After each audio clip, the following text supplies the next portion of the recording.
Uma boa tarde a todas e todos. Em nome do ministro-diretor da ENAMAT, ministro Maurício Godinho Delgado, agradecer a presença da professora Regina Heloísa Maciel, que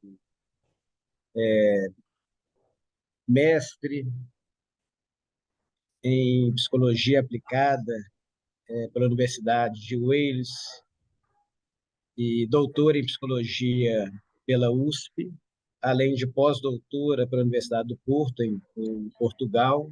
Atualmente coordena o Núcleo de Estudos sobre o Trabalho e o Laboratório de Estudos sobre o Trabalho, LET, do Programa de Pós-Graduação da Unifor.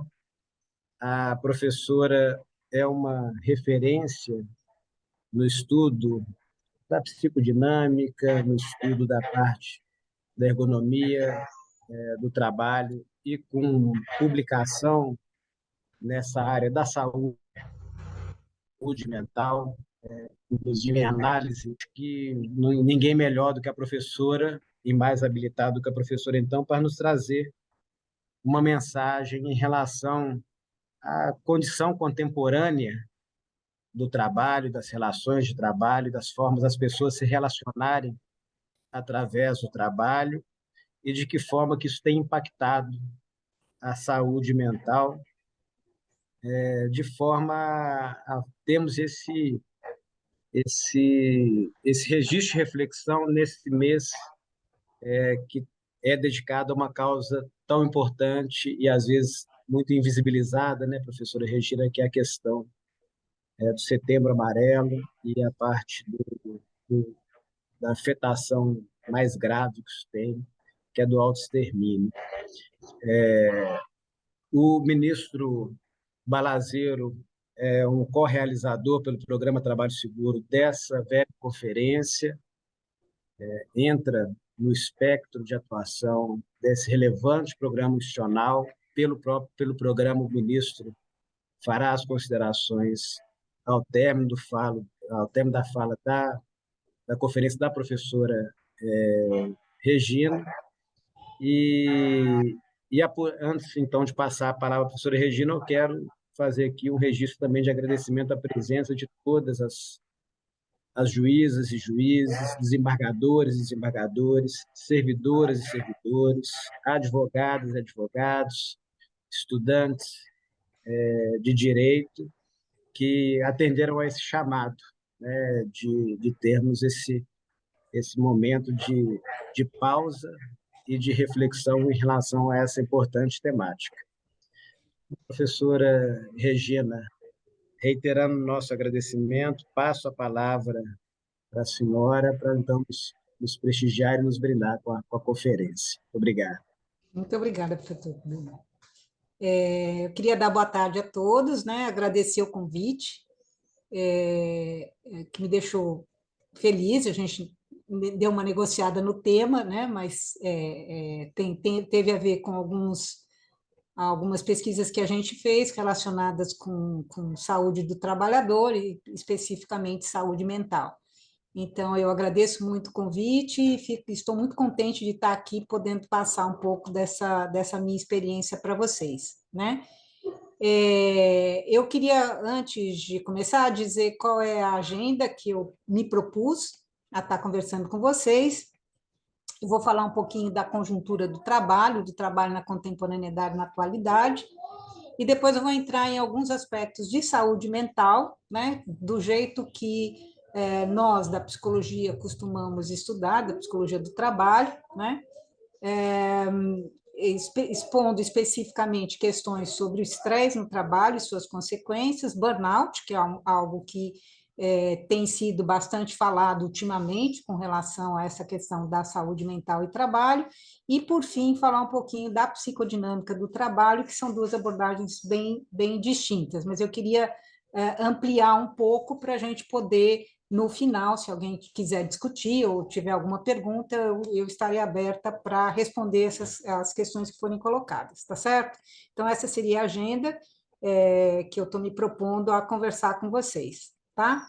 Então, dando início aqui à apresentação, eu queria colocar um pouquinho digamos assim, do tapete, né, ou da base em que a gente costuma falar sobre saúde no trabalho em geral e, é claro, a saúde mental entra aí também, né, nessas questões de saúde do trabalhador, né? Então, a gente teve aí, não indo muito atrás na história, mas a gente comecei aqui pelo Taylorismo-Fordismo, que eu acho que todo mundo conhece, que é uma maneira de organização do trabalho e que foi a base do que a gente chama de Revolução Industrial, ou da Segunda Revolução Industrial, que trouxe, teoricamente, uma maior cientificidade à administração e à organização do trabalho. E se a gente for olhar, né, desde o início das revoluções industriais, ou início do sistema capitalista, a gente vai tendo aí algumas dificuldades relacionadas com o trabalho e a necessidade de intervenção, então, dos governos em geral, né, nessa relação entre o trabalhador e o empregador, ou capital e trabalho, né? E eu acho que melhor a ocasião em que mais isso vem ocorrendo é quando dá início aí ao Taylorismo-Fordismo, na segunda Revolução Industrial, onde realmente alguns problemas relacionados à saúde mental começam a surgir. Especificamente, a questão da divisão do trabalho, da parcialização do trabalho, que leva o trabalhador a um trabalho completamente alienado, né, que a gente não estava acostumado a fazer, quer dizer, a gente que eu digo assim, né, os seres humanos estavam acostumados mais a ter um trabalho com um propósito, e o Taylorismo-Fordismo, de alguma forma, veio mexer nessa relação do fazer ou do trabalho enquanto tal, né, e o pensamento das pessoas, a maneira como elas atuam, o projeto de trabalho, né? Então, isso foi retirado do trabalhador nessa fase do Taylorismo-Fordismo. E isso levou, né, a alguns estudos e algumas conclusões, e estávamos no caminho de conseguir alguns direitos, e principalmente relacionados aí à saúde do trabalhador. E aí a gente teve, né, uma mudança, que eu estou chamando aqui de transição para a Revolução, né, para a Revolução Industrial 3, que seria aquela que trouxe a reestruturação produtiva, também chamado de toyotismo. Então, o toyotismo traz uma mudança para melhoria, né, da eficácia das empresas, mas também trouxe problemas com relação à saúde do trabalhador em geral, né? A gente vai ter aí uma intensificação do trabalho, embora existisse uma certa, né, existe hoje uma certa participação, mas, sem dúvida, houve uma precarização maior do trabalho. E, nesse momento, no atual momento que nós vivemos hoje, nós estamos fazendo uma transição para o que a gente vai chamar de Revolução Industrial 4, ou 4.0, como dizem por aí, né? Então, nesse momento, eu acho que nós estamos nesse momento de transição em relação ao trabalho, né? Que é essa mudança da reestruturação produtiva, que já está praticamente estabelecida, e estamos indo para um outro momento, que seria esse momento da Revolução Industrial 4.0, que ela é pontuada pelo neoliberalismo, pela entrada, né, dessas ideias neoliberais, que, de certa maneira, vão influenciar também a forma como o trabalho é organizado, a forma como o trabalho é feito. Continuando aqui, né, então, as vertentes da Revolução Industrial 4.0 são importantes porque elas dão uma ideia para a gente do que é que está acontecendo hoje, em termos de trabalho, né, para depois a gente ver como é que isso vai influenciar a saúde do trabalhador ou a saúde mental do trabalhador. Então, o que a gente tem enquanto vertente? Uma vertente tem a ver com as fábricas. Então, o que aconteceu é que a gente está tendo, é claro que o Brasil é um caso específico, porque o Brasil ele tem diferentes momentos de desenvolvimento, né? Dependendo de onde você está no Brasil, você tem vários Brasis aí. Mas, no mundo em geral, a gente está tendo aí uma automatização das fábricas, E essa automação significa que os trabalhadores perderam seus empregos. Então, muitos trabalhadores que trabalhavam em fábricas, eu lembro de uma época em que, quando chegava no final da jornada, tocava a sirene, saía aquele mundo de gente das fábricas, né? Isso não existe mais. A gente tem fábricas que têm alguns funcionários, muito poucos, né, trabalhando na fabricação, na manufatura. Então, isso foi uma grande mudança que vai trazer, né, esses trabalhadores praticamente para o setor de serviços, vai empurrando todo mundo, né, para o setor de serviços, que cresceu muito nesses últimos anos, e junto desse setor de serviços, a gente vai ter a informalidade, que eu coloquei ali embaixo, mas é uma das consequências disso, então há um aumento do trabalho informal, e o problema do aumento do trabalho informal, não só no Brasil como no mundo, é que é difícil de você trabalhar com as condições de trabalho relacionadas à informalidade e saber o que é que está acontecendo com esse trabalhador, porque ele está na informalidade, né? Então é muito complicado da gente seguir o que é que está acontecendo com esses trabalhadores. Existe, né, dentro dessa linha, que não é bem trabalho informal, mas é trabalho informal ao mesmo tempo, a gente vai ter os trabalhos chamados trabalhos por plataforma, que algumas pessoas vão chamar de uberização do trabalho, né? Simplesmente porque a empresa Uber foi a primeira empresa a propor esse tipo de trabalho, que é o trabalho por plataforma. Não existe vínculo de trabalho, mas existe uma relação que é uma relação com a plataforma, apenas, né? Ou pelo menos é isso que as empresas tentam fazer a gente acreditar. A gente já pode até discutir isso depois, mas a uberização seria essa ideia de que a pessoa não é um empregado, ele não tem um vínculo formal com aquela empresa, ele trabalha na plataforma, né? E a plataforma controla, de certa maneira, o trabalho dele. Existe aí uma grande discussão, acho que vocês devem saber melhor do que eu, né, com relação a como é que a gente faz com esses trabalhadores que são chamados de autônomos, mas que, na verdade, têm um vínculo de subsunção, né, à plataforma. Também no mundo e no Brasil, houve, já nessa linha, né, de diminuir a quantidade de postos de trabalho, a questão da terceirização e, principalmente no Brasil, o que a gente chama de pejotização, ou seja, a terceirização na reforma que houve lá em 2016, 2017, não lembro, há uma ideia de terceirizar, né, de permitir a terceirização em vários setores, inclusive no setor público. E, junto com isso, vem também a questão das empresas, das microempresas, ME e MEs. Ué, o que aconteceu aqui? Deu um problema aqui.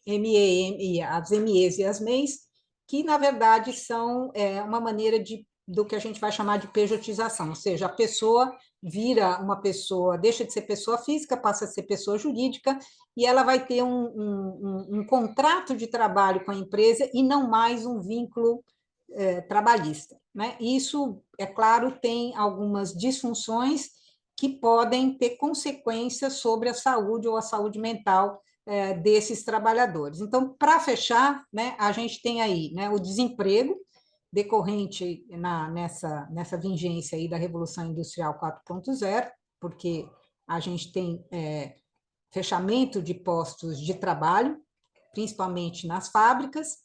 A gente vai ter, concomitantemente, perda de direitos trabalhistas. Isso tem a ver com a questão que é mundial, mas no Brasil a gente vê isso muito claramente com a reforma trabalhista, a ideia de não ter mais vínculos tradicionais de trabalho, né, aqueles que permitem que o trabalhador tenha a previdência social, que ele tenha o seguro-desemprego, que ele tenha o seguro e outras férias, 13º, etc. A gente vai vendo que isso vai, de certa maneira, sendo desregulamentado. Com isso, a gente também tem o aumento do mercado informal de trabalho, que, como eu já disse, esses trabalhadores, é muito difícil da gente traçar, né, o que é que está acontecendo com eles, e uma diminuição massiva de trabalhadores sindicalizados, que é uma decorrência de tudo isso, né, desse quadro que a gente vive hoje. O que foi, então, o que isso tem enquanto consequência? Está aqui, né? A continuação. Aí, a lei da terceirização, a 13.429, que ampliou a possibilidade de terceirização, incluindo serviços públicos, e nas empresas privadas a gente vai ter a diminuição dos vínculos tradicionais, terceirização e pejotização, que são as MEs e as MEIs. Bom, o que a gente tem enquanto consequências desse momento que a gente está vivendo, né, no que se refere à saúde mental do trabalhador? Em primeiro lugar, a gente vai ter uma deteriorização das relações, eu digo relações interpessoais no trabalho.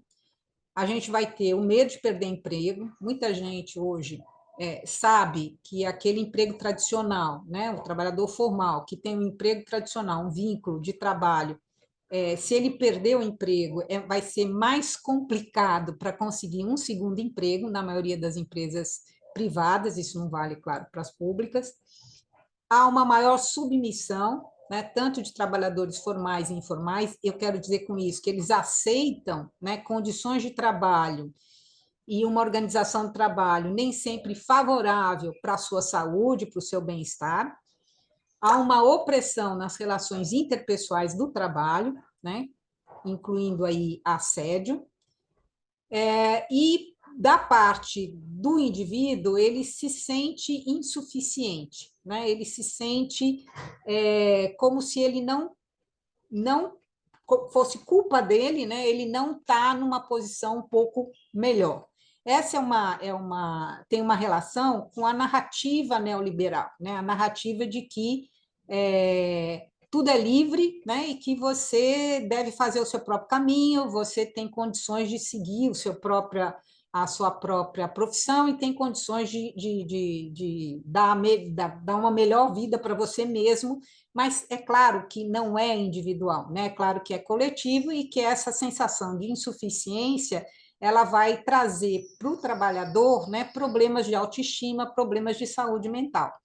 Existe um autor chamado Ehrenberg que diz que o que a gente tem hoje, né, e provavelmente nesse século, é o século da depressão. Por que é o século da depressão?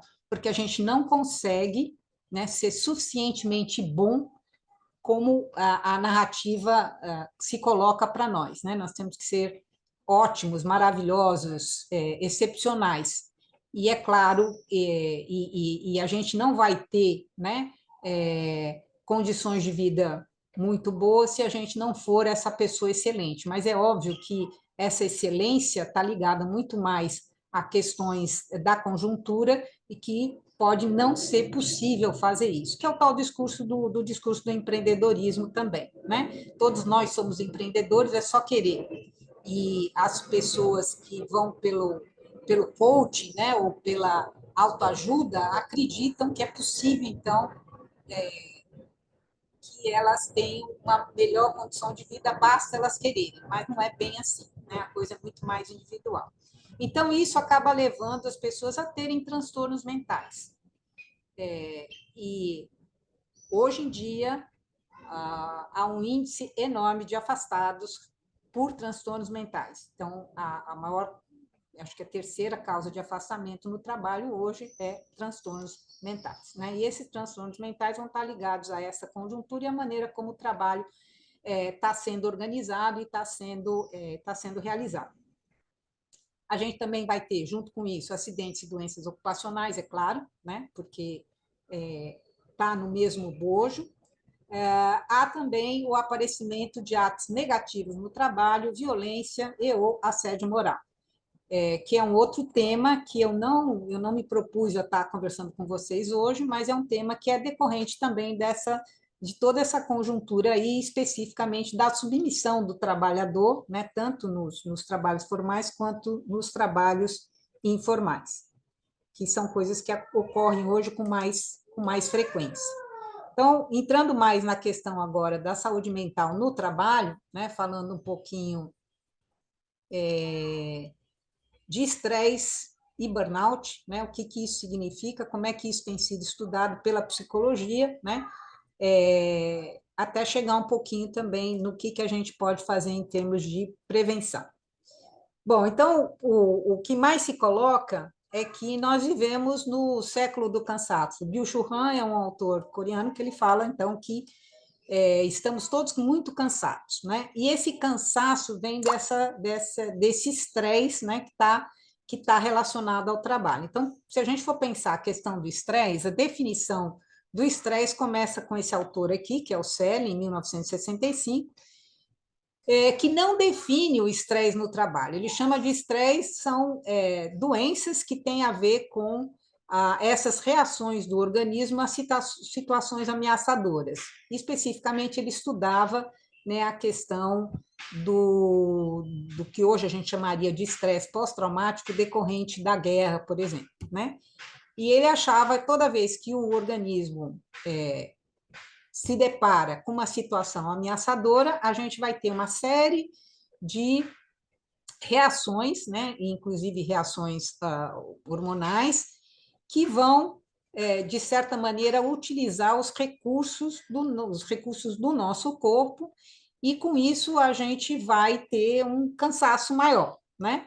E é claro que se a reação for uma única, né, uma única vez, eu me deparo com uma situação ameaçadora única, eu tenho essas reações todas e, posteriormente, eu me recupero delas. Então, existe um pedaço de recuperação e depois eu volto ao normal e fica tudo bem.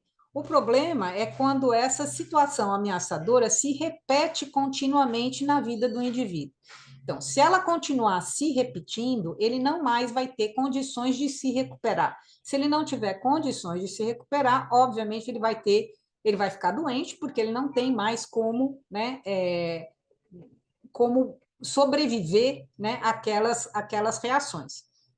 A isso a gente dá o nome de estafa, né? O sujeito entrou em estafa e, é claro, ele vai ter que parar de fazer o que ele está fazendo para poder se recuperar.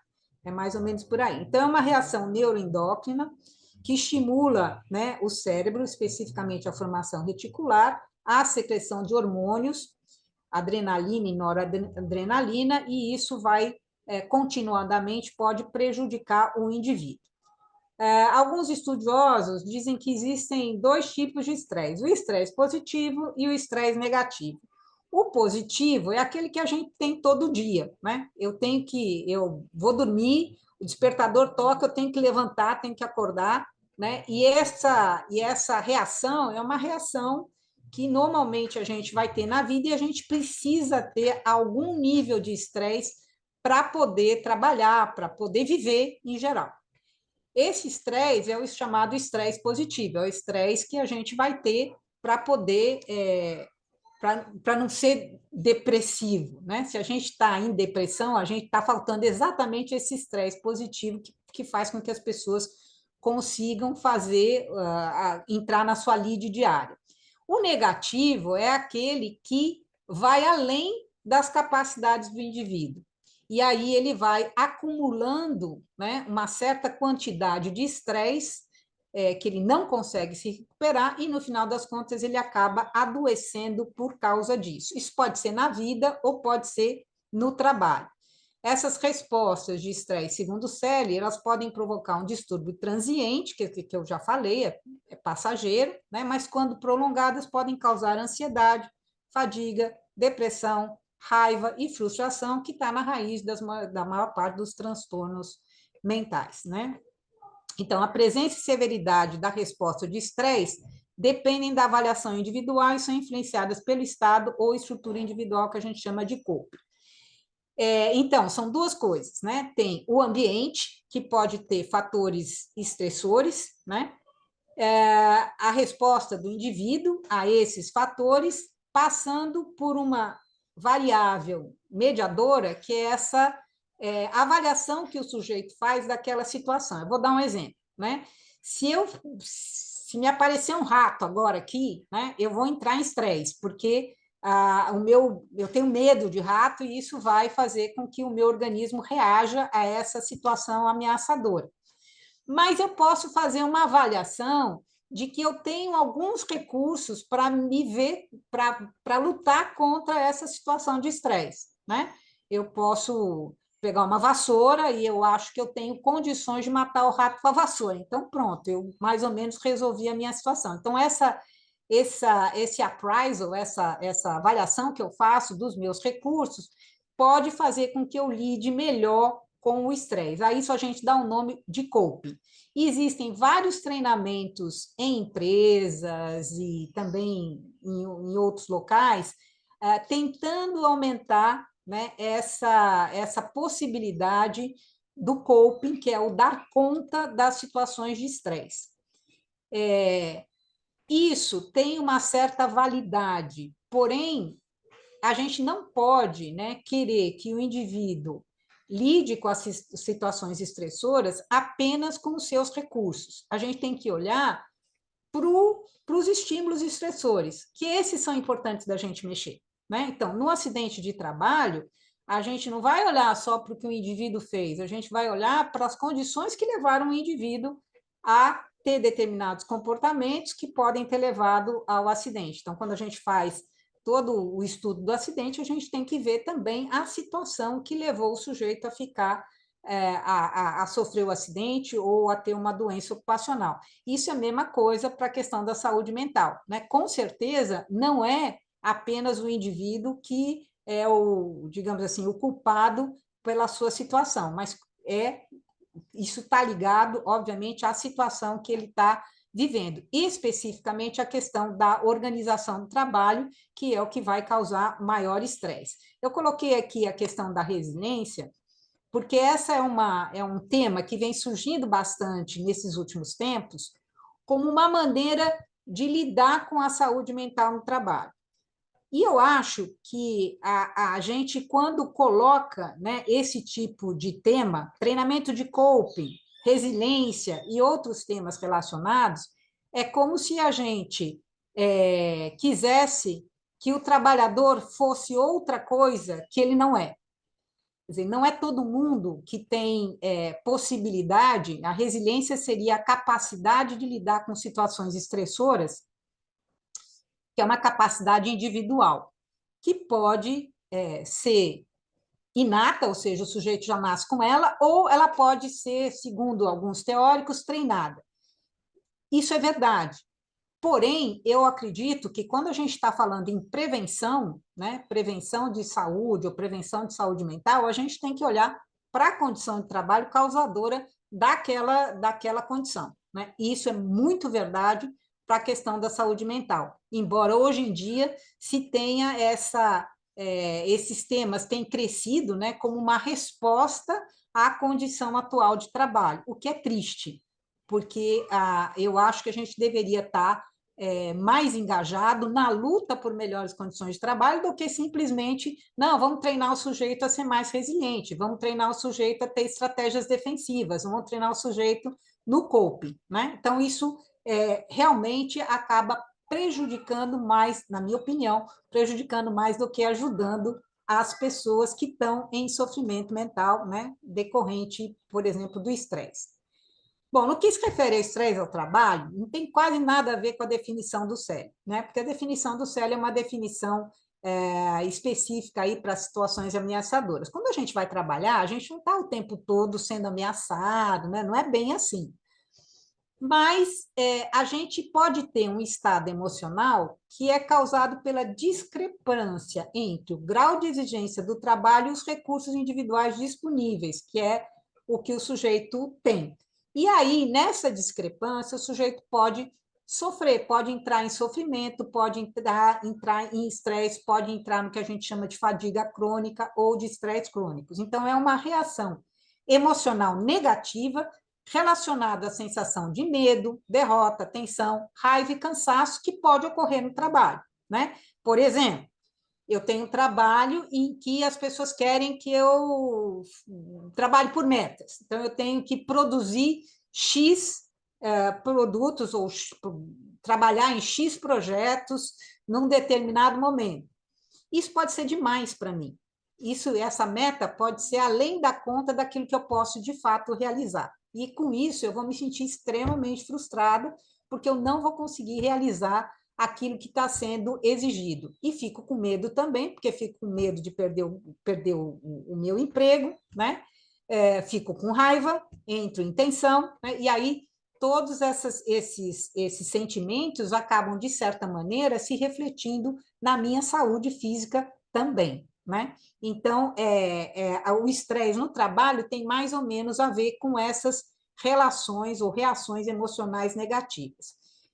Eu trouxe aqui um esquema, um modelo genérico do estresse, do Swanson, de 1996, onde ele fala, né, que a gente teria as demandas ambientais, os efeitos agudos do estresse, e aí a possibilidade do adoecimento, com uma variável interveniente aqui, que é as atribuições psicológicas que eu já falei delas, né? Que podem piorar a situação ou podem melhorar a situação. O que eu acho é que a gente não pode só olhar para a variável interveniente, a gente tem que avaliar a questão das demandas ambientais, né?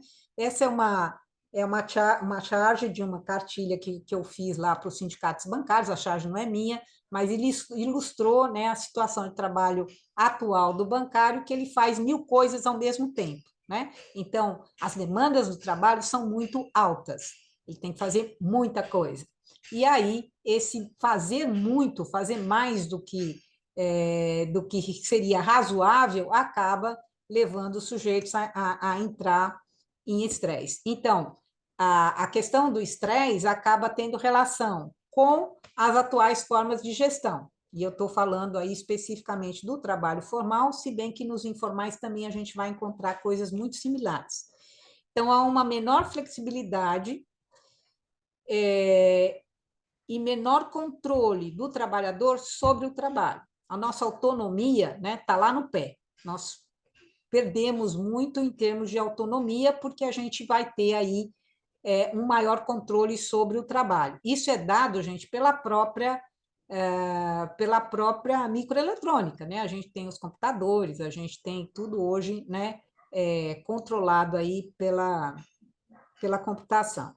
Uma menor participação, eu tenho menor amplitude de decisão, uma maior demanda, né, e ritmos elevados de trabalho. Então, quem conseguiu se manter no emprego, né, vai ter que trabalhar mais. E é isso que a gente está vendo atualmente. Né? As pessoas trabalham mais, quer pelo próprio trabalho, quer pelas questões de controle. Então, uma das coisas que está acontecendo é que a gente acaba fazendo várias atividades que são, na verdade, atividades que seriam desnecessárias, mas têm a ver com o controle que é colocado como essencial para a continuidade do trabalho.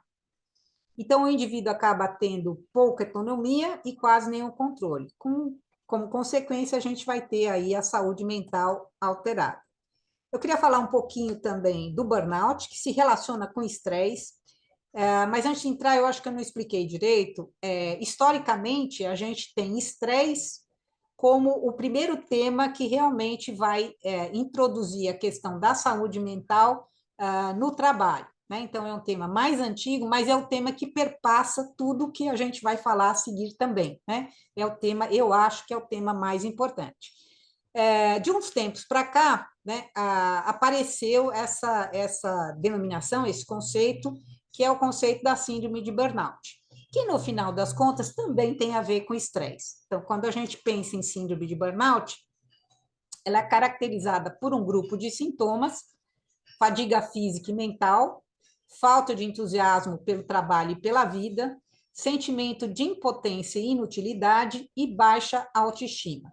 Então, quem está vivendo a síndrome de burnout vai ter esses sintomas, né, que são sintomas que são decorrentes do trabalho. O bom da síndrome do burnout, diferentemente do estresse, que eu falei que tem estresse positivo e estresse negativo, a síndrome do burnout é sempre negativa. Síndrome de burnout tem sempre a ver com o trabalho. E talvez seja por isso que esse conceito tem sido mais colocado hoje em dia do que o estresse, né? Então, a gente deixou de lado um pouco o estresse, então, no burnout, mas o burnout é decorrente do estresse, né? Ele tem a ver com o estresse. Só que agora eu estou falando só do estresse que ocorre no trabalho e estou falando só do estresse negativo, né? E é esse estresse elevado, né? Essa ansiedade elevada, que pode levar o trabalhador à depressão e ao suicídio, né? O incrível disso tudo é que a falta de trabalho pode levar à mesma coisa. Então, pessoas que estão desempregadas, que não têm trabalho, né? Que estão em busca de trabalho, elas também têm uma síndrome, que não é a síndrome de burnout, é uma outra síndrome, que pode levar também à depressão e, às vezes, até ao suicídio. Então, esse é o grande problema da atualidade, né?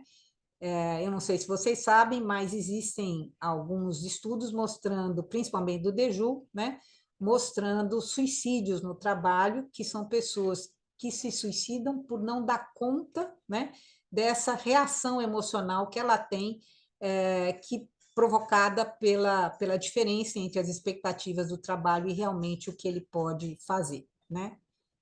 E isso tem sido uma das causas do suicídio atualmente. Bom, dentro da concepção psicossociológica do burnout, a gente vai ter, isso foi descrito por Maslow, que é uma das autoras, Cristina Maslow, é uma das autoras que mais conhecidas quando se fala do burnout. Ela fala em 3 fatores da síndrome: exaustão emocional, despersonalização e reduzida realização profissional. Se a gente for olhar a história do burnout, na verdade, o burnout, que significa em inglês, né, queimar-se por dentro, ou meio que uma explosão interna, começa com a questão da despersonalização, né? Então, quando o Graham Greene, que foi um dos primeiros a descrever e os primeiros estudiosos sobre o burnout, eles encaravam o burnout como algo que tem a ver com a perda da personalidade do sujeito. Ele já não mais consegue, em situações de estresse, se envolver emocionalmente com aquela situação. Deixa eu dar um exemplo disso. Então, se a gente pegar bombeiro, policial, médico, enfermeiro, que sempre, cujo trabalho, né, coloca essas pessoas em contato com o sofrimento dos outros, chega uma hora que ele não consegue mais se envolver emocionalmente naquela situação de trabalho, né? E isso é uma espécie de estratégia protetiva do próprio indivíduo, mas causa outros problemas, né? Causa a completa, digamos assim, divisão, né, entre o que eu estou sentindo e aquilo que eu estou fazendo. E isso é muito complicado de lidar para os seres humanos, né? Então, o burnout começa com essa questão da despersonalização, mas quando a Cristina entra nessa história, ela vai trazer a exaustão emocional, que é um outro nome para estresse, tá certo? É igualzinho, sem... E dos fatores da síndrome, o que mais aparece é a exaustão emocional. E, por fim, a questão da reduzida realização profissional, que tem a ver com as questões da conjuntura de trabalho atual do mundo do trabalho, do desemprego e de outras coisas que estão acontecendo na atualidade. Então, a gente vai ter muita gente que acabam, né, tendo essa síndrome de burnout, né, e que sofrem por causa disso, às vezes têm que ser afastadas, às vezes têm problemas relacionados à depressão, outros transtornos mentais, e às vezes podem até chegar ao suicídio. Bom,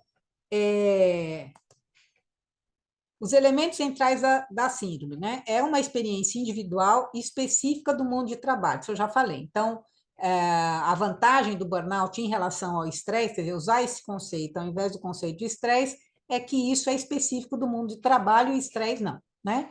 É o resultado de um desajuste entre intenções e a realidade do trabalho. É persistente e negativo, é primariamente caracterizado por exaustão, como eu já falei, decorre da vivência do estresse e o sujeito tem uma sensação de eficácia reduzida, né? O que, se você pensar que você está trabalhando por metas, fica bastante complicado do ponto de vista da minha autoestima. Redução da motivação e desenvolvimento de atitudes e comportamentos inadequados no trabalho. Então, tudo isso o sujeito vai sentir. E, gente, parece assim, às vezes, quando eu falo dessas coisas, as pessoas acham, mas isso é banal, não é a mesma coisa que perder um braço, né? Mas às vezes é até pior, porque a pessoa que entra em depressão por causa de uma síndrome do burnout, ou por causa de assédio moral, que vai dar no mesmo lugar, é, não é um arranhão, né? É algo que vai perdurar durante vários meses, às vezes até anos, na vida daquele indivíduo.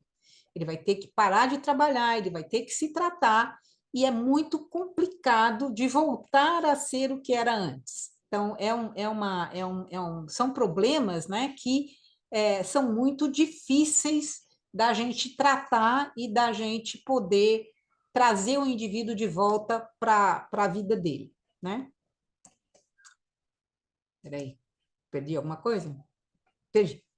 Então, essa aqui é uma outra abordagem, né? Então, eu falei da abordagem de estresse, abordagem do burnout, essa é uma outra abordagem que é a abordagem dos fatores psicossociais, que é mais atual, né? O que se pretende com essa abordagem? Ao invés de eu falar de estresse e burnout, vamos ver quais são os fatores psicológicos e sociais que podem influenciar a saúde mental das pessoas. Então, é uma tentativa de estruturação do campo da saúde e trabalho, levando vários fenômenos psicológicos e sociais em consideração, entre eles os relacionamentos internos, o assédio moral, a confiança que a pessoa tem, né, na sua relação de emprego, seja ele formal ou informal, a carga de trabalho, o estresse e o burnout. Então, essa é uma nova maneira de ver essa relação saúde e trabalho, ou adoecimentos do trabalho, por essa perspectiva de fatores psicossociais.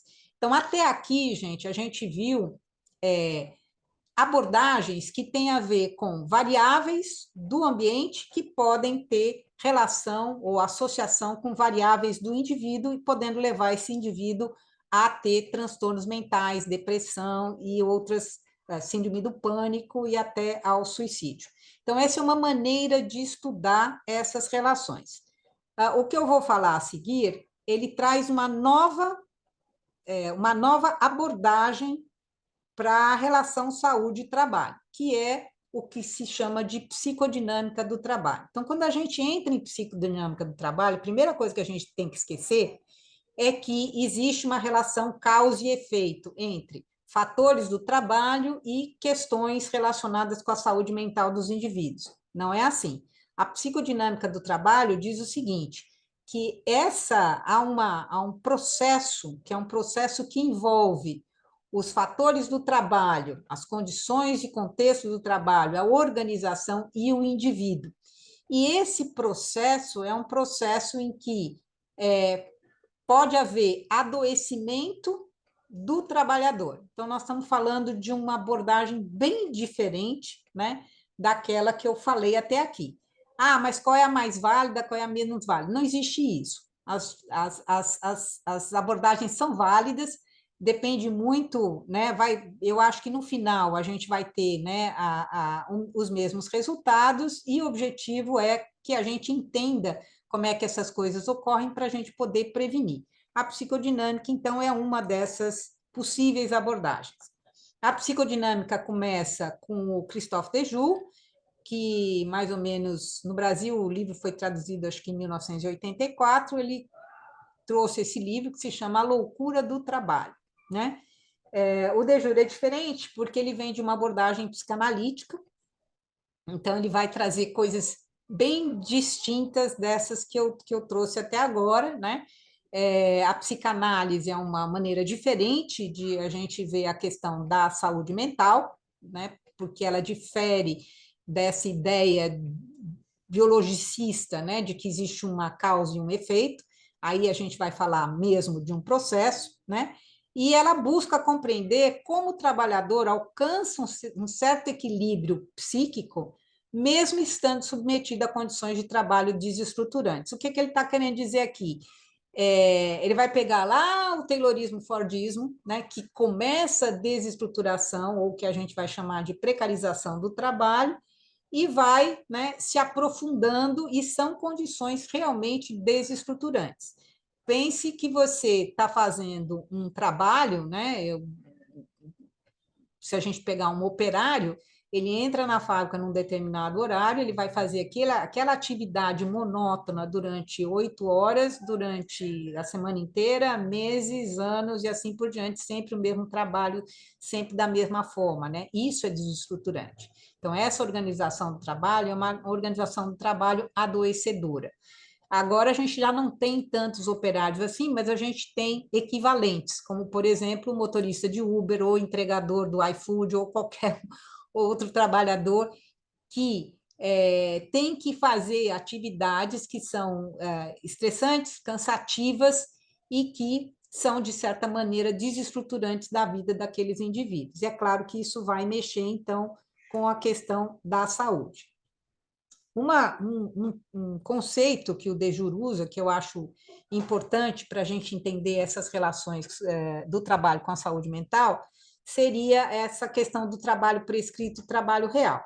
O que ele diz é que entre esses dois, né, entre aquilo que a empresa, por exemplo, me contratou para fazer, né, ou que o empregador me contratou para fazer, e aquilo que eu realmente faço, tem uma diferença muito grande, né?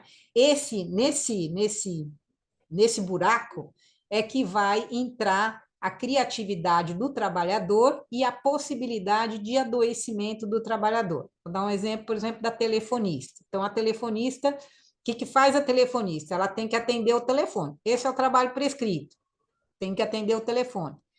Só que o trabalho real vai envolver a condição de trabalho que a pessoa tem, a cadeira, a mesa, as normas, o que ela tem que dizer, o que ela pode dizer, o que ela não pode dizer, a escuta, né? Se o equipamento de escuta é suficientemente bom para ela poder escutar o que está acontecendo, o próprio cliente, que podem ser clientes raivosos, como, por exemplo, quando a gente liga porque tem algum problema com a conta de energia elétrica, né? E alguém, se tiver alguém do outro lado me escutando, vai ouvir algumas coisas que vão ser faladas de forma com bastante raiva, né? E esse indivíduo que teoricamente não tem nada a ver com o pato, ele vai ter que ouvir, né? No caso, eu vou dar um exemplo dos juízes, né? Do caso de vocês, né? Do pessoal que trabalha com a justiça, vocês têm os processos que vocês têm que analisar. Esse é o trabalho prescrito. Mas o trabalho real é muito diferente disso, porque vai depender de condições de trabalho, né? Se tiver muito trabalho, se existem metas, né? Esse seria então o trabalho real. Então, nessa relação, é o trabalhador que vai utilizar, né, do seu corpo, da sua criatividade, para preencher esse buraco que existe entre o imprevisto e incontrolável do trabalho real, que ele vai ter que dar conta para poder dar conta do trabalho que ele faz, né? Isso pode expor o trabalhador ao fracasso, já que nem sempre o trabalho real, ou na maior parte das vezes, o trabalho real não corresponde exatamente ao que estava prescrito. E ele vai ter que usar aí toda a sua inteligência, toda a sua capacidade para poder resolver a questão. Se ele resolver, muito que bem, né? Ele vai ficar muito feliz e é o que a gente vai chamar de sofrimento criativo. Se ele não resolver, ele vai entrar em depressão, vai entrar de novo, né, num processo de adoecimento e provavelmente vai apresentar algum tipo de transtorno mental. Então, o sofrimento, e o De Jure fala bastante, né, a psicodinâmica do trabalho é baseada na ideia do sofrimento, né, o sofrimento pode resultar da contradição entre o trabalho prescrito real com a iminência do fracasso que gera ansiedade. O sofrimento criativo é quando a ansiedade desestabiliza pelo medo, insegurança, angústia diante do fracasso, e o indivíduo pode transformar esse sofrimento em criatividade. Então, quando a gente consegue, né, superar essa diferença através das nossas capacidades, das nossas competências, etc., esse sofrimento acaba sendo transformado em prazer, na verdade, né? Então, o prazer do trabalho está ligado a essa possibilidade de eu utilizar, né, os processos criativos, a minha inteligência criativa. No outro caso, no sofrimento patogênico, quando a ansiedade paralisa a ação e o sujeito já não pode mais atuar no trabalho, ele pode adoecer. E aí, gente, a consequência é a mesma daquela que eu falei do estresse. É a mesma coisa. A gente pode entrar, desenvolver, né, transtornos mentais, entre eles depressão, síndrome de pânico e outros, e com isso adoecer. A gente sabe que as formas contemporâneas de gestão favorecem o sofrimento patogênico e não o criativo, né? A gente que meio que está paralisado diante da alta demanda, do autocontrole e da baixa flexibilidade, como eu já falei aqui, né? E que acaba levando a esse sofrimento patogênico. A organização do trabalho tem intensificado a precarização do trabalho, limitado o coletivo de trabalho, isso é bastante grave. Eu não estou falando dos sindicatos, eu estou falando das relações de trabalho, né, das relações internas com colegas, etc. A gente está limitando isso e está colocando ali, né, a atual organização do trabalho, na nossa Revolução 4.0, está levando as pessoas a competirem cada vez mais entre si, ao invés de se solidarizarem. A criação, né, o trabalho por metas é o exemplo da organização do trabalho atual, todo mundo trabalha por metas, e às vezes essas metas são não aplicáveis, elas vão além das possibilidades dos sujeitos. Aliás, elas são criadas para irem além mesmo, né? Quer dizer, a ideia é colocar o trabalhador numa situação de trabalho em que ele não atinja a meta, porque se ele atingir, eu aumento. É mais ou menos por aí, assim que funciona, né? Se eu chegar lá e atingir, não fique feliz por muito tempo, porque alguém vai lá e vai dizer, não, vamos aumentar a meta, porque está todo mundo atingindo. É mais ou menos assim que funciona, né? Que é uma maneira de você explorar mais o trabalho. A consequência disso, numa sociedade atual, que é uma sociedade altamente individualista, como eu falei, né? Que a gente tem aí competição nos próprios coletivos de trabalho, isso estimula uma personalidade narcisista e onipotente, né? Levando à rivalidade e até a uma ética comprometida. As pessoas acabam fazendo coisas das quais, né, não, elas às vezes nem se orgulham de fazer, mas fazem porque é uma necessidade relacionada à condição de trabalho dela. E, às vezes, a negação do próprio sofrimento. Né? Tá tudo bem, vai dar certo, né? Vamos ficar por aí, vamos trabalhando. Né? E existem vários fenômenos atuais que têm a ver um pouco com isso. O fenômeno dos adolescentes ou dos jovens neném, né? Que nem trabalham, nem estudam, nem querem trabalhar e nem querem estudar. Né? É uma reação, do meu ponto de vista, a essa situação de trabalho que, de certa maneira, está cada vez mais precarizada. Né? A questão de alguns trabalhadores que fazem apenas o mínimo o suficiente para poder continuar com o seu emprego, né? O quiet quitting, né, que eles chamam em inglês, e outros fenômenos que estão acontecendo atualmente, que são maneiras de resistir, né, a essa situação de trabalho atual. Bom, a questão que se coloca agora, para finalizar, será que tem prevenção? Será que é possível prevenir esses transtornos mentais decorrentes do trabalho? Né? O único jeito disso dar certo é eu fazer intervenções nas condições e na organização do trabalho. Né? Assim como, para a gente prevenir doença ocupacional, doença relacionada ao trabalho, doença do trabalho, a gente precisa, né, olhar para as condições de trabalho e intervir nas condições de trabalho. No caso da saúde mental, segundo o Dejour, isso está muito mais ligado à questão da organização do trabalho, que é a maneira como o trabalho é organizado, sequenciado e assim por diante. Então, a gente teria que estar olhando para isso para poder fazer algum tipo de intervenção. Outro tipo de ideia é fortalecer os coletivos de trabalho, né? Fazer com que os trabalhadores se envolvam juntos né, naquela situação de trabalho. Tem que haver o compromisso do empregador, quer dizer, o empregador tem que querer, de fato, né, mudar essa situação para prevenir a questão da saúde mental. A intervenção deve ser específica, no local, depois de uma análise do contexto de trabalho, e não existem práticas universais consistentes. Não adianta, olha, eu fui para uma empresa lá nos Estados Unidos, lá no Canadá, e eles fazem assim, né? Lá deu certo. Isso não significa que vai dar certo aqui. Por quê? Porque a cultura é diferente, né? Que a cultura mais diferente do que a japonesa, e aí a gente vai saindo, copiando coisas dos japoneses, e é claro que não vai dar certo aqui, né? Ou se vai dar um arremedo de certo, não vai dar assim, como a gente pretendia. Então, a melhoria nas relações de trabalho são essenciais para a gente pensar em prevenção, né? A conscientização dos trabalhadores, união e solidariedade, mudanças nas estruturas representativas, né? Mudanças na legislação.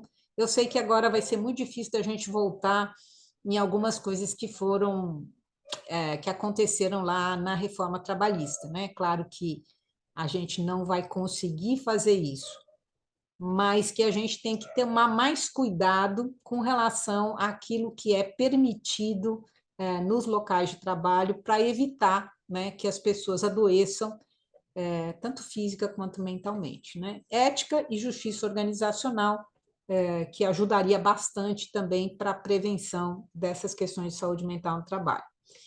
E eu queria deixar claro que não se trata, portanto, de uma questão individual. Não adianta fazer programinha de resiliência, vamos treinar todo mundo para ser mais resiliente ao estresse, né? Para aguentar melhor as condições de trabalho. Durante um período na minha vida, eu trabalhei bastante com LER-DORT, lesões por esforços repetitivos, distúrbios ossomusculares relacionados ao trabalho, né? Que é aquela que tem relação com postura, com movimentação, etc. E eu dizia, olha, gente, ginástica laboral não adianta. Por que ginástica laboral não adianta? Porque ginástica laboral é algo que é feito para que o trabalhador, teoricamente, né, a ideia é essa, que o trabalhador melhore a sua musculatura para aguentar aquela condição de trabalho. Ora, se o que está causando o Lerdort é a condição de trabalho, por que eu não mexo na condição de trabalho? Né? Por que eu tenho que imaginar que o meu trabalhador tem que ser forte o suficiente para aguentar aquela condição? Né? Então, eu acho que a gente tem que continuar lutando para melhorar essa condição de trabalho e não simplesmente jogar a peteca, né, no colo do trabalhador, dizendo, olha, a culpa é tua, tu tá deprimido, tu tá com ideação suicida, o problema é seu, não é, né? O problema, na verdade, tem a ver com essas condições de trabalho, né? Eu acho que era isso que eu queria falar, acho que eu falei demais, né, doutor Bruno? Professora, estamos aqui maravilhados. Aliás, estamos aqui trocando agora uma mensagem para o ministro Calazeiro, já está conosco, né, ministro? Então, o tempo é todo da senhora que nós estamos aqui, né, bebendo dessa fonte preciosa, essa frase marcante agora que a senhora deixa. Acho que a questão não é individual, a escolha, a forma de se tematizar essa questão, ela partiu muito da verificação dessa abordagem da senhora. Nós Obrigada. estamos vivendo esse momento em que se impera o individualismo, em que nós temos as pessoas induzidas por coaches e com soluções redentoras quanto à forma de moldar o comportamento e uma suposta receita de felicidade. Isso só tem acentuado, pelo que eu vejo, um processo de angústia, ansiedade e de adoecimento mental, né? De se lançar a responsabilidade de uma desorganização coletiva sobre os ombros de uma sociedade cada vez mais adoecida em função disso, né? A OMS já catalogou, então, a depressão como o mal do século, e se nós não tivermos pausas como essa, para refletirmos com relação às origens desse problema e a forma de nos posicionarmos, nós seremos levados, né, como mais alguns desses autômatos da rede da condição moderna de que é instada por essa tecnologia. Conversava o ministro Balazeiro, já está aqui com o vídeo dele aberto, estou tomando já o tempo do senhor, viu, ministro Balazeiro, mas esse é um ponto de abordagem que nós temos numa linha de pesquisa na UFMG também, no sentido de que, para além de olhar a relação de trabalho, né, no seu espectro empregado e empregador, nós temos que ter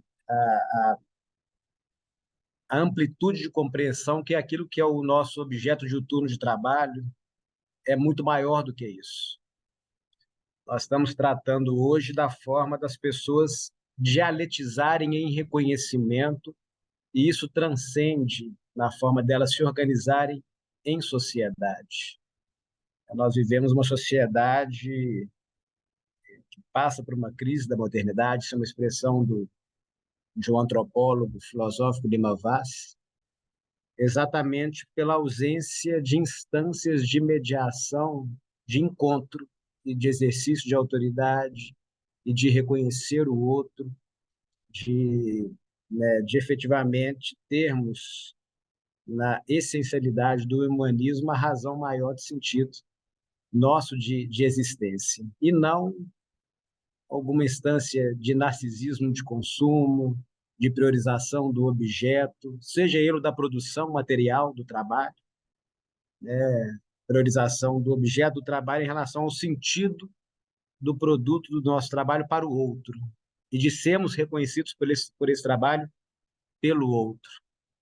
Estamos aqui através das telas, mas não podemos tratar a tecnologia e esse estágio da Revolução Industrial, que a senhora bem passou desde o início da exposição, como um fim em si próprio, né? Como se, em uma hierarquia de valores, ele transcendesse o, os nossos valores, que não são lógicos e maquinais, eles são axiológicos.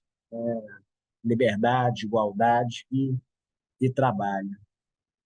Então, desculpa fazer essa distensão já de comentário, mas é de agradecimento. Ao cabo, é um agradecimento à senhora e todos que, né, nos prestigiaram com a presença, mas deixando agora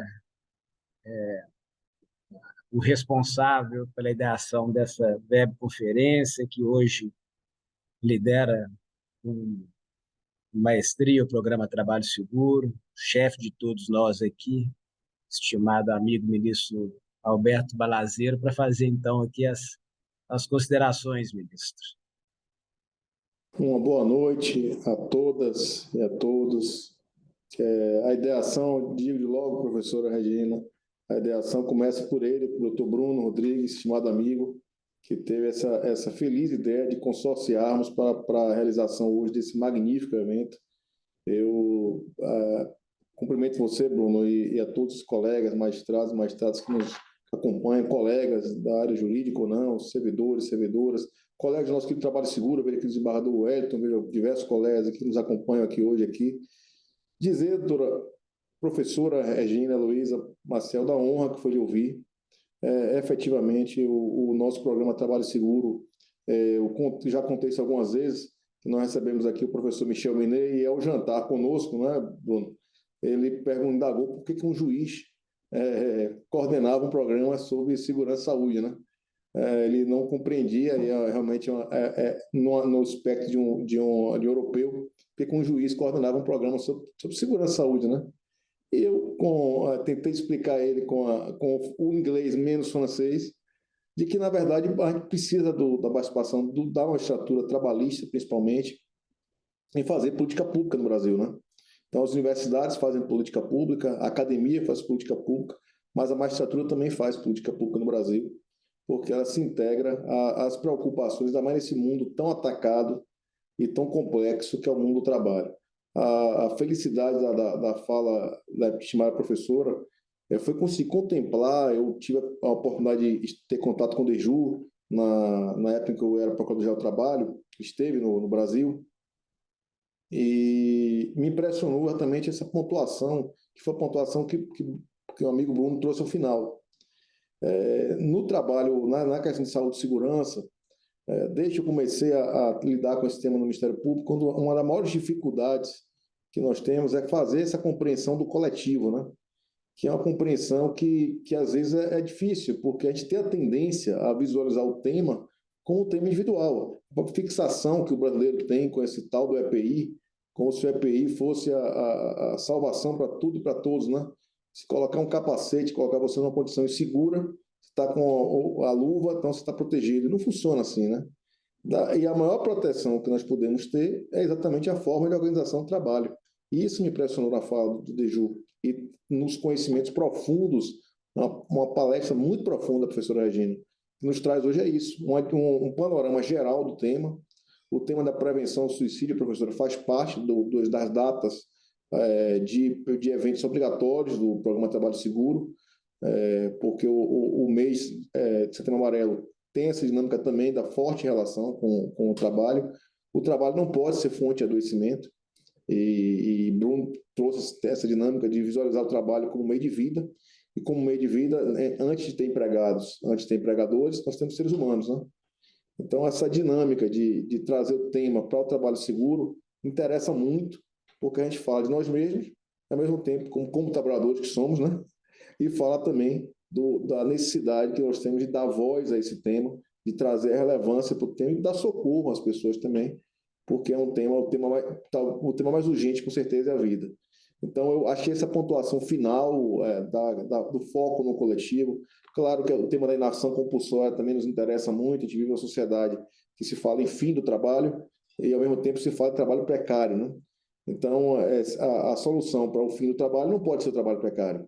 Eu hoje vivi uma experiência interessante. Eu fui ao Ministério do Trabalho durante a tarde, representando o ministro Lélio, num evento importantíssimo sobre a questão de igualdade de gênero, a instituição do Grupo de Trabalho para tratar desse tema da igualdade de remuneração a partir da Lei 14.611, professora.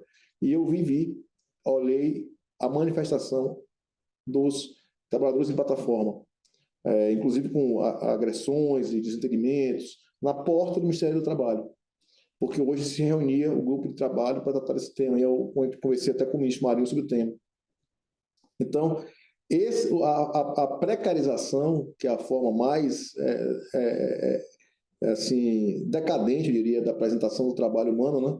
Seria a pior forma que a gente pode imaginar, não é, sem dúvida, a saída para a inação compulsória, para a falta de trabalho, para a falta de renda. Então, encontrar essa saída também foi um tema que eu anotei, que a senhora falou também, não só do burnout, mas também da própria inação, do fazer tirar do direito de trabalhar, da pessoa de conseguir ter um desenvolvimento que o trabalho proporciona a nós todos, e a gente tem que ter a dimensão que proporciona a todas as pessoas. E eu arremato, professora, falando essa questão do trabalho prescrito, trabalho real, esse sim é o maior dilema de todos, e volto para a forma de organização do trabalho que a gente tem que contemplar, a visão. A professora falou sobre Lerdort, eu lembro dessa questão, eu sempre também tenho falado, a professora falou alguns mantras, um é esse do EPI e do EPC, né? Que eu não canso de repetir isso, porque eu tenho pavor, o pessoal sabe que eu tenho pavor quando começa uma propaganda sobre trabalho seguro, começa com um capacete com a luva, eu fico em pânico, porque passa a ideia de capacete de luva resolve tudo. Uma outra questão é o tema da ergonomia. Ergonomia não é a forma que eu sento nessa cadeira, isso não é ergonomia, não é a forma que o teclado está aqui. Ergonomia é muito mais a forma como você organiza o trabalho. Então, falar sobre assédio, sobre burnout, sobre suicídio no trabalho ou em decorrência do trabalho, é falar essencialmente sobre a forma como se organiza o trabalho. Então, esse talvez seja a grande desafio, é fazer com que o trabalho seja meio de vida e não meio de morte. Então, eu queria agradecer, vou voltar a palavra para a professora, doutor, me chamado amigo Bruno, para as considerações finais que eu desejo fazer, e agradecer pela presença de todos os colegas que estão aqui até o final, e pela profundidade. Professora, a nossa sorte que ficou gravado, porque nos dá muita oportunidade. A Enamate, eu queria agradecer ao estimado Bruno e ao ministro Maurício pela parceria com a Enamate, sempre com o Trabalho Seguro, que nos proporciona realizar muito do que o Trabalho Seguro tem conseguido fazer é graças ao empenho pessoal da Inamate, ao Dr. Bruno, ao Michel Godinho, aos colegas da Inamate. Então, para nós, essa palestra trouxe muito de informação. Também, quando decidimos, temos que trazer esse espectro de informação e também da nossa própria vivência como seres humanos e como trabalhadores que somos. E agradecer e passar a palavra e dizer que teremos que convidá-la novamente. O único problema da fala, o trabalho chama trabalho. Então, o único problema será esse, será um novo convite, e agradecer muito. Agradeço ao ministro Balazeiro pelas palavras bem carinhosas, né?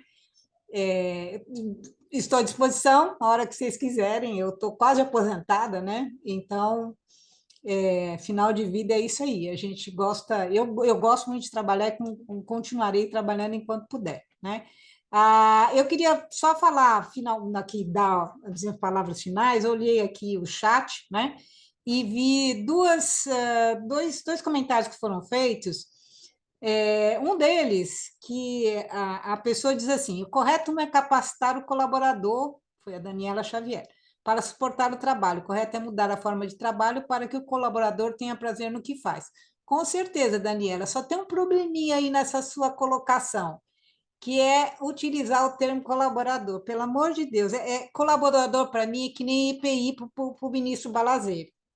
Né? Falou em colaborador, os meus pelinhos já fazem tudo assim, ó, sobe tudo, né?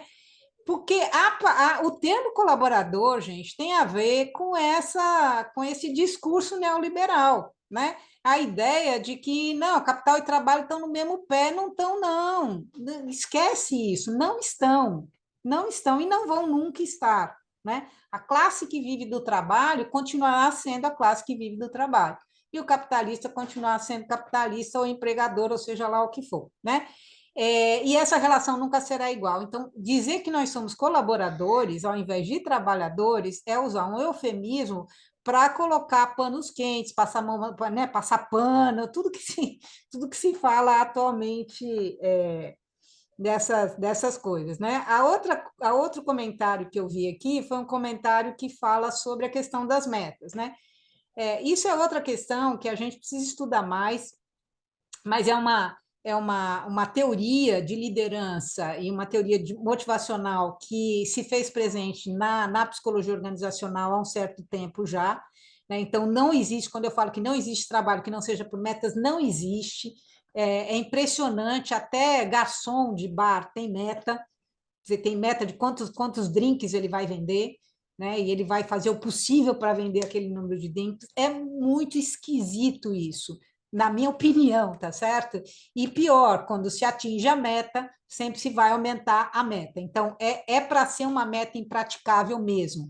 E é isso que causa angústia, é isso que causa ansiedade e leva a gente a ficar doente, né?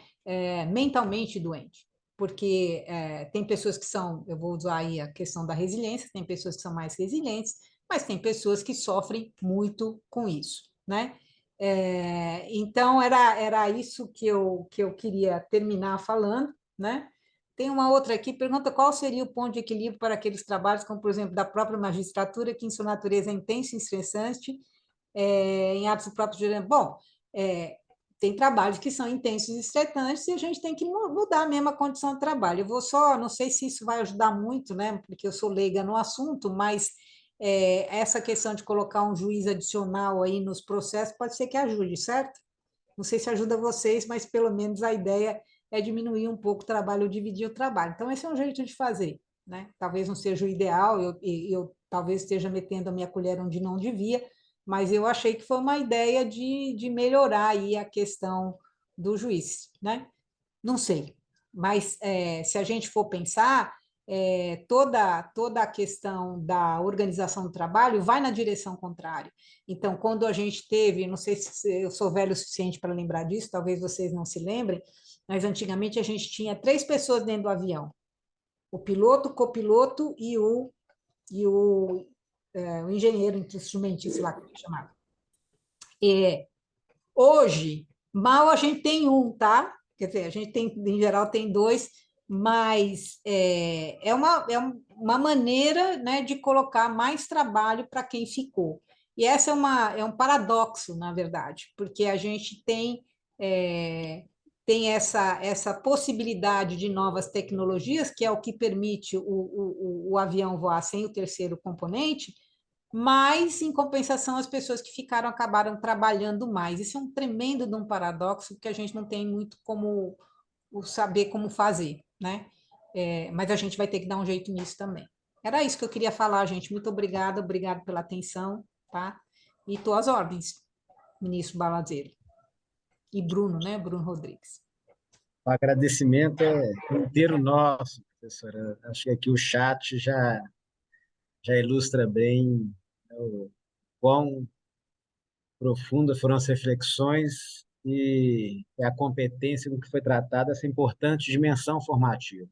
Essa nossa tabela de competência da ANAMAT, eu vi aqui um pedido de que esse tema não fosse tratado só no mês de setembro, viu, ministro Balazeiro? Nós temos que zelar exatamente pela manutenção disso nos nossos calendários, mas temos tentado realmente priorizar e o estreitamento da relação com o programa Trabalho Seguro nos coloca em contato com as melhores cabeças, né, em relação ao meio ambiente do trabalho.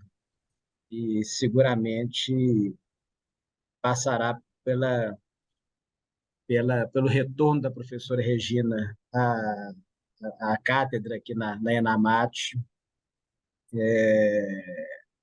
a continuidade dessas reflexões. Então, ministro Balazeiro, se me permite aqui, então, em nome do nosso ministro diretor, que gostaria de estar aqui conosco, mas tinha aquela agenda na UDF, não conseguiu conciliar, mas pediu para externar o profundo carinho que ele tem.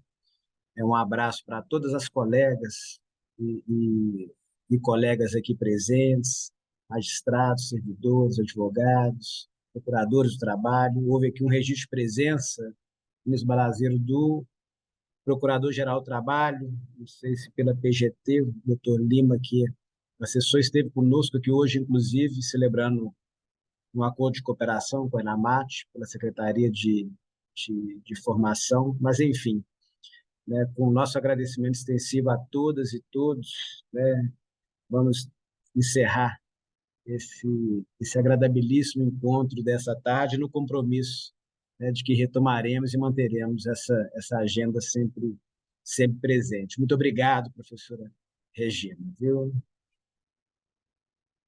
Muito obrigada, eu que agradeço.